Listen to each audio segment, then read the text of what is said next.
मैं पूनम गुप्ता, मैं एक डॉक्टर नहीं हूँ, लेकिन मैं डॉक्टर ऋषि गुप्ता की वाइफ हूँ और मैं अकॉर्ड फाउंडेशन से जुड़ी हूँ। मैं अकॉर्ड फाउंडेशन के अंडर जो आसपास के छोटे जगहों पे स्कूल्स हैं उनके साथ मिलके हम लोग वहाँ पे बच्चों के लिए एडोलेसेंट एजुकेशन जो उनको दी जाती है तो उसमें सहयोग करते हैं। मेरे साथ मेरे हमारे गायनेकोलॉजिस्ट हैं वो जाते हैं। प्लस बेसिक लाइफ स्किल्स जो आजकल बहुत ज़रूरी है, बच्चे खेलते हुए गिर जाते हैं, हार्ट अटैक की प्रॉब्लम्स हो जाती हैं, तो एटलीस्ट उन लोगों को इतना नॉर्मल एक स्किल आ जाए जो हॉस्पिटल पहुंचने से पहले वो अपने दोस्त का या अपने मित्र का या अपने भाई बंधु का थोड़ा सा हार्ट का प्रेशर दे के एंड उसको रिवाइव करके लेके चलें एंड तब तक हॉस्पिटल पहुँचे।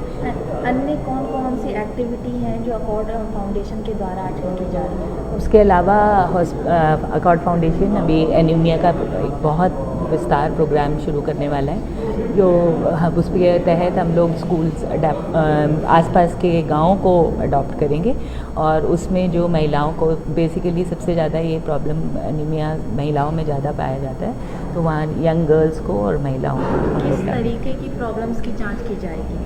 एनीमिया इज़ रिलेटेड टू खून की कमी, तो वो खून की कमी के अन्य भी किसी परेशानियों का डेफिनेटली जब डॉक्टर्स वहाँ पे पहुँचेंगे और तो जब इलाज शुरू करेंगे तो जब एक एक चीज़ पूछ के और पता चलता है तो उसमें जो भी चीज़ हमें लगता है कि ये दिया जा सकता है हमारे डॉक्टर्स के साथ तो वो उसका किया जाएगा।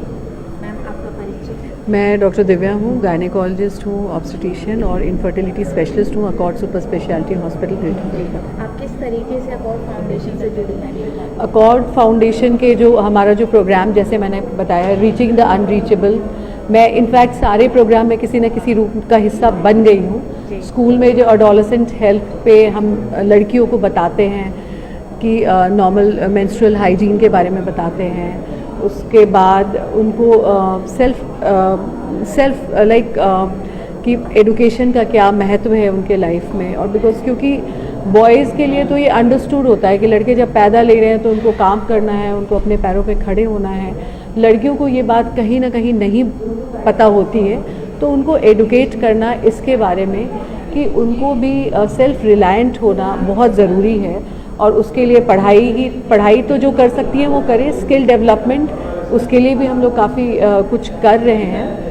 एंड उसके अलावा जो बेसिक हाइजीन की बातें होती हैं कि हेल्दी फूड, हेल्थ का क्या इंपॉर्टेंस है लाइफ में, और लड़कियों को अपने हेल्थ का जो ध्यान देना होता है वो बेसिकली एडोलेसेंट वाला जो पीरियड होता है 18 साल की उम्र तक, जब उनके शरीर में हर कुछ बन रहा होता है, उनके बोन्स की ग्रोथ हो रही होती, खून ब्लड अच्छा बन रहा होता है, मस्कुलर ग्रोथ हो रही होती, तो उस समय उनका खान पान कितना इम्पॉर्टेंट होता है। मतलब उनको एक हेल्दी फूड, एक बैलेंस डाइट लेना चाहिए, बिकॉज औरतों को नेचर ने की तरफ से एक बहुत बड़ा काम मिला है मातृत्व का, जो कि मेल्स को नहीं मिला है। तो ये एक चीज़ इससे जुड़ी हुई हो। और सबसे ज़्यादा जो मैं आज जिसके लिए ये कॉन्फ्रेंस किया गया, जो हमारा प्रोग्राम है रीचिंग द अनरीचेबल, मतलब देश के सुदूर एरिया में वहाँ जाके जहाँ पे मेडिकल फैसिलिटीज़ नहीं है वहाँ पे हम कैंप करते हैं और वहाँ की औरतों को हम नॉर्मल जैसे सर्वाइकल कैंसर, यूट्रस के माउथ का जो कैंसर है उसके लिए स्क्रीन करते हैं, ब्रेस्ट कैंसर के लिए स्क्रीन करते हैं, जो हम ओपीडी बेसिस पे कर सकते हैं, कम लागत में ये चीज़ें हो सकती हैं। फरीदाबाद की बात करें तो स्कूल्स के अलावा अन्य कौन सी स्कूल्स के अलावा हम गाँव में गए हैं, गाँव में पंचायत में गए हैं, जहाँ पे बेसिकली औरतों का हमने ब्लड प्रेशर देखा है, क्योंकि औरतों का जो हेल्थ है वो बहुत नेग्लेक्टेड है, ये हम सब जानते हैं। सोसाइटी में औरतों को थोड़ा उनकी ज़रूरतों और हेल्थ को थोड़ा नीचे ही रखा जाता है। तो उनको मेरा कहना है कि उनको मैं खुद जागरूक करती हूँ कि आपको स्वस्थ इसलिए रहना है क्योंकि आपको अपने परिवार का ध्यान आपको खुद रखना है, चाहे आपके बच्चे हों, चाहे आपके इन लॉज हों, चाहे आपके हस्बैंड हो, तो अपने स्वास्थ्य का ध्यान आप खुद रखो। तो मैं हर जगह यही बताती हूँ कि आप खाना तो बनाते हो पर सबसे लास्ट में नहीं खाओ, आप सबसे पहले अपनी प्लेट भरो, अपना खाना खाओ और फिर पूरी फैमिली को खिलाओ। सो एक सिंपल स्टेप है जिससे वो अपना ध्यान खुद रख सकती है, क्योंकि हर जगह हम लोगों ने भी देखा है कि सबको खिला के लास्ट में एक लेडी अपना प्लेट लेके बैठती है और उसमें कई बार चीज़ें कम पड़ जाती हैं, तो उन्हें अच्छा लगता है कि हाँ मैंने इतना स्वादिष्ट खाना बनाया कि सबने ख़त्म कर लिया। उनको कभी ये नहीं लगता कि मेरे लिए कुछ बचा नहीं और मैं भूखी रह गई। तो ये एडुकेट करना उनको कि ये चीज़ नॉर्मल नहीं है, और आप स्वस्थ नहीं रहोगे तो आपका परिवार नहीं स्वस्थ रहेगा, आपका समाज नहीं स्वस्थ रहेगा। मैम क्या नाम है? मैं अपर्णा रॉय, मैं भी इस फाउंडेशन के साथ जुड़ी हूँ। ऑल्दो मैं डॉक्टर नहीं हूँ, लेकिन मेरे हमारे हस्बैंड्स सारे इसमें जुड़े हुए, तो हम उनको सपोर्ट कर रहे किस हैं। तरीके से कार्य करते हैं आप इस फाउंडेशन में?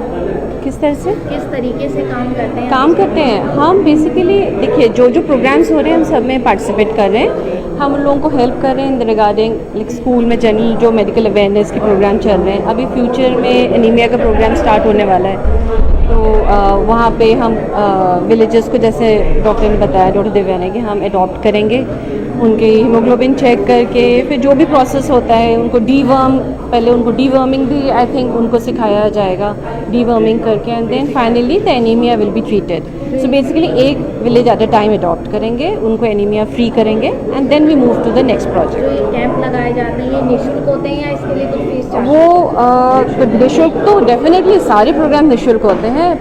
ये सारे मेडिकल वाले जितने भी अभी तक कैंप्स लगे हैं वो डॉक्टर दिव्या ने बखूबी इनकी टीम लोग सब ने मिलके बहुत अच्छे से ज़्यादा क्या कमियाँ देख रही हैं महिलाओं में स्वास्थ्य ये एज ए डॉक्टर ये बोल रहे हैं। एक तो जैसे मैडम ने बताया, जो लीड कर रही है मैडम, एनीमिया प्रोग्राम लीड कर रही है, तो एनीमिया बहुत प्रेवलेंट है और हमारे लिए इसलिए इम्पॉर्टेंट हो जाता है क्योंकि जैसे मैंने आपको बताया कि प्रेगनेंसी एक ऐसा फिजियोलॉजिकल कंडीशन है जिसमें आपको खून की कमी होनी ही है। अगर की कमी ज़्यादा देखी हाँ ज़्यादा देखी जाती है, या यूट्रस के माउथ का इन्फेक्शन ज़्यादा देखा जाता है, हड्डियाँ कमज़ोर होती हैं क्योंकि धूप नहीं मिलता, एक्सरसाइज नहीं कर पाती हैं औरतें, और खान पान का तो मैंने बता दिया है। तो बेसिक होते हैं सारे कैंप? कैंप सारे निःशुल्क होते हैं। अकॉर्ड फाउंडेशन के तहत जो भी चीज़ें हो रही है वो निःशुल्क ही हो रही है।